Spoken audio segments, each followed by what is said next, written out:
me që dolet e kjo pjesë, për ndalim, dhe pastaj do flasim edhe për kronologjinë e zhvillimit smundjes, po me që përmende statistikisht në 2017 dhe tani. A mendon që ka ndikuar Covid-i në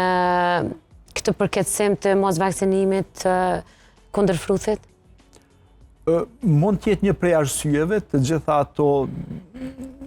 tregime të thona që për mua janë të pavërteta dhe të paqëndrueshme nga aspekti shkencor, janë të paqëndrueshme nga aspekti etik dhe janë të paqëndrueshme nga evidenca shkencore, mund të ketë ndikuar pasi ka pas kështu lëvizje, grupet ndryshme, influencerë të ndryshëm të cilët flasin kundër vaksinave dhe mund të ketë ndikuar që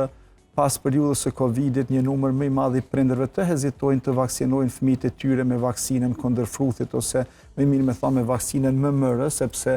në të njëjtën kohë me një injeksion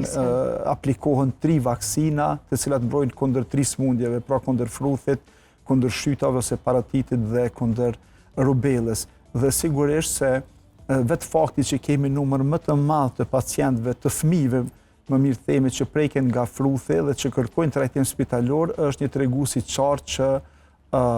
ka rënë, nëse mund themi kështu,